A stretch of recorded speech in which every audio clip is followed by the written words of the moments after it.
Hi everyone, welcome to part 2. Okay, Tiviakov has just played King e1. And now came Bishop d5, threatening Rook g1 check, and now Black has a winning advantage. And the pressure proved too much for Tiviakov, who was also in bad time trouble now, and played Bishop a3, which loses quickly, but even a better move wouldn't have saved the game at this stage. Fritz gave the alternative Queen e3.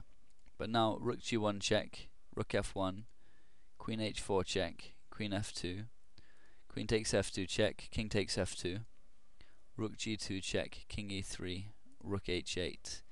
And Black's advantage just continues to grow and grow, and it's now at over 2 pawns, and from here it will be a matter of technique to win the game, especially for someone like Shirov, who has superb endgame skill. So really Tiviakov could resign after his move Bishop a3. I suppose he didn't realize it was a blunder, or he wouldn't have played it.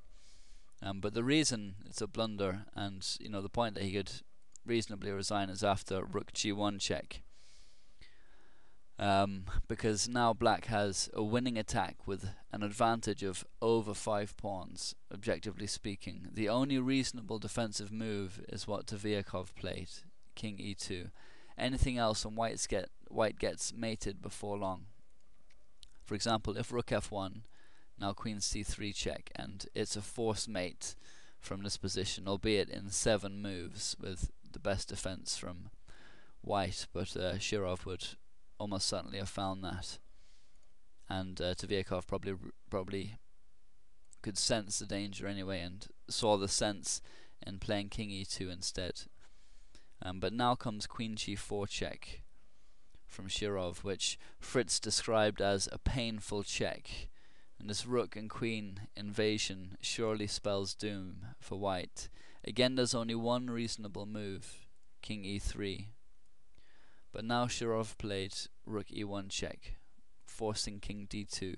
The only other possibility was Rook e2, but now Rook takes e2 simply as mate. So King d2, and now Queen d1 check, again giving white only one move, which is King c3. And now Queen a1 check. It's a perfectly executed attack from Shirov. And King b4 from Tiviakov, which was the final blunder, as this results in a mate in 3 that Shirov found. A better defense was Bishop b2, but even then there's Queen takes a4, and Black is completely winning. And white still has to defend, because the threat is Queen a5, which would be mate. So King d2 is forced now, but now Queen b4 check, c3, Queen takes b2 check, King takes e1, Queen e1 check, King e2, Queen takes d3 check, King e1, and Rook b8, with mate to follow in a maximum of 5 moves. So it's hopeless for Tiviakov no matter what he plays. But King b4 is what he did play, and now Shirov has Rook b1 check. And here Tiviakov resigned, seeing that there was no escape. He has 3 moves here. If Bishop b2, now Queen takes b2 check, and he can only play King a5 or King c5, and no matter what he plays, Queen b5 is going to be mate. Other possible moves after Rook b1 check are King a5, but now Rook b5 is mate, and King c5 is the only other possibility. But now Queen d4 is mate.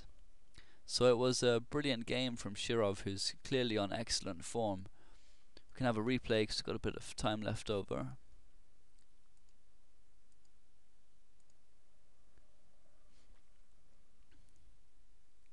So it was a Sicilian defense in this unorthodox early Bishop b5, which you do see in some lines. I think it's called the Rossolimo variation, or the limousine attack, and it can be playable. Sometimes white doubles pawns here for black at the expense of the bishop pair.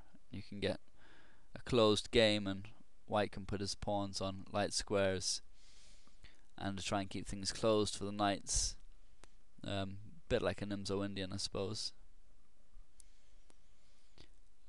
but it's not especially popular. I think Garry Kasparov described it as the choice of the Pepsi generation, which is clearly derogatory in its tone. It gave Shirov no problems anyway, as you saw. I mean, on the contrary, Black seemed to have the advantage right from the start in that game. Ivanchuk also had a very nice win against Smeets in Sicilian as well, and also Nakamura's win against Short was the Sicilian, so it remains extremely popular, well, at all levels of play, but especially at Grandmaster level, the Sicilian defense. So I wonder if Shirov can make it 4 out of 4 tomorrow. I'm not sure who he's playing, but his performance rating at the moment must be over 3,000, I would say. So we'll see how it goes anyway. He hasn't had anyone too tough yet. He gets onto the likes of Ivanchuk, Carlsen, Kramnik and Nand. Be very impressive if he can maintain the winning streak. So we'll see how it goes anyway. As I said, Shirov is sole leader at the moment with 3 out of 3, and Carlsen and Nakamura are close on his heels at 2.5 out of 3. So I hope you enjoyed this game anyway. Please leave any comments or thoughts. Thanks very much.